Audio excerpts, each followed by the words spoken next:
120 ஆண்டுகளுக்கு பிறகு வரக்கூடிய ஒரு சக்திமிக்க விரத நாள் வரும் ஞாயிற்றுக்கிழமை ஜூன் 7 வருது.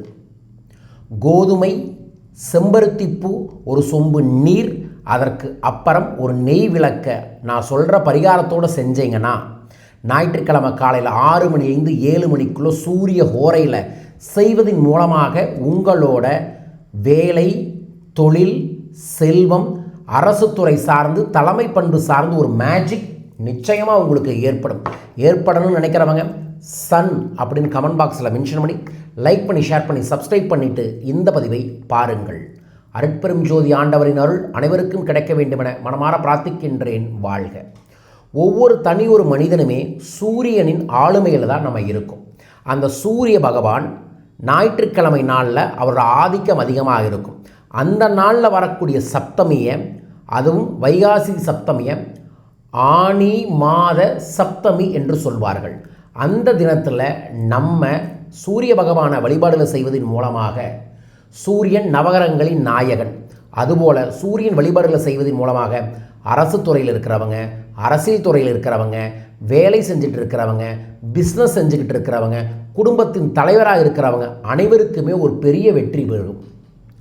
அந்த நாளில் வரும் ஞாயிற்றுக்கிழமை காலையில் எந்திரிச்சு ஒரு எலுமிச்சை மலத்தை எடுத்து ஆண்கள் பெண்கள் 2 பேருமே சரிபாதியாக கட் பண்ணி முகம், புடனி, கழுத்து, மார்பு தேய்ச்சி முதல்ல குளியுங்க. குளிச்சுட்டு உங்கள் வீட்டில் காலையில் 6 மணிலேருந்து 7 மணிக்குள்ளே தட்டு நிறைய கோதுமையை பரப்பி சென்ட்ரலில் நெய்யகல் விளக்கு ஏற்றுங்க. இன்னொரு இடத்துல ஒரு சொம்பு நிறை சொம்பு தண்ணீரை வச்சு அதில் செம்பருத்தி பூவை போடுங்க. போட்டு வச்சுக்கிட்டு கிழக்கு திசை பார்த்து அமர்ந்து அல்லது ஓப்பன் ஸ்பேஸில் சூரியனை பார்த்து அமர்ந்து, உதிக்கும் சூரியனை பார்த்து அமர்ந்து, ஓம் சூரிய நாராயண நமோ நம, ஓம் ரவியே நமோ நம, ஓம் மித்ராய நமோ நம, ஓம் சூரிய நாராயண நமோ நம. இந்த மந்திரங்களை நீங்கள் 51 முறை சொல்லி அந்த செம்பருத்தி பூக்களாலேயே தேய்த்த தண்ணியை எடுத்து சூரியனை நோக்கி கிழக்கு திசை நோக்கி 3 முறை தெளிக்கணும். தெளித்து விட்டதுக்கு அப்புறம் விளக்கு கீழே இருக்கக்கூடிய கோதுமையெல்லாம் எடுத்து கிழக்கு திசையில் இருக்கக்கூடிய பறவைகளுக்கோ எறும்புகளுக்கோ போடுங்க. அதற்கு முன்னாடி நீங்கள் சூரியனுக்கு அதே விளக்கால் ஆரத்தியும் ஊதுபத்தியும் வச்சு ஆரத்தி காமிச்சிட்டு மனமான சூரிய பகவான்கிட்ட வேண்டுதலை வச்சுக்கிட்டு அதற்கப்புறம் கோதுமையை எடுத்து உயிரினங்களுக்கு கொடுங்க.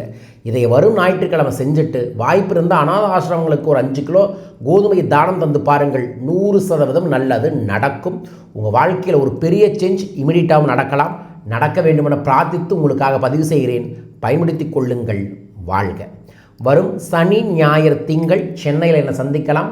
உங்கள் வாழ்க்கையில் இருக்கக்கூடிய எப்பேற்பட்ட பிரச்சனைகளுக்கும் பயிற்சி வகுப்பின் மூலமாகவும் பரிகாரங்களின் மூலமாகவும் தனிநபர் ஆலோசனைகள் மூலமாகவும் தீர்வுகளை தருகிறேன்.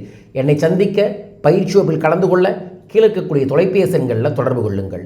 ஜூன் 12ஆம் தேதியிலிருந்து 16ஆம் தேதி வரைக்கும் நான் இலங்கை வர இருக்கின்றேன். இலங்கையில் நீங்கள் எங்கே இருந்தாலும் வாட்ஸ்அப் எண்ணில் தொடர்பு கொள்ளுங்கள். என்னை சந்திக்க பயிற்சி வகுப்பில் கலந்து கொள்ள தனிநபர் ஆலோசனைகளுக்கு. வரும் ஜூன் 20ஆம் தேதி ஈரோட்டில் நான் நடத்தும் கொங்கண சித்தரின் கல்பத்திரு பயிற்சி வகுப்பு நடைபெற இருக்கின்றது. 3 மணி நேரத்தில் குரு வழிபாடுகளை எப்படி செய்யணும், வாழை தெய்வத்தை எப்படி வழிபாடுகளை செய்யணும், குலதெய்வ விஷயத்தை எப்படி செய்யணும், நீண்ட காலமாக நம்ம வாழ்க்கையில் இருக்கக்கூடிய தடைகளுக்கு செய்ய வேண்டிய சூட்சமமான பரிகாரங்கள் என்ன என்பதை நானே நேரடியாக சொல்லித்தர இருக்கின்றேன். மிஸ் பண்ணாமல் ஈரோடு, சேலம், பவானி, திருச்செங்கோடு ஏரியாவில் இருக்கிறவங்க ஈரோடில் வந்து சனிக்கிழமை மாலை 5 மணிலேருந்து 8 மணிக்கு நடக்குது. மிஸ் பண்ணாமல் கலந்துக்குங்க. ஜூன் 21ஆம் தேதி பிஸ்னஸ் மந்த்ராங்கிற ஒரு தெய்வீகமான பிஸ்னஸ் சக்ஸஸ் ப்ரோக்ராமை கோயம்புத்தூரில் ஏற்பாடு பண்ணியிருக்கோம்.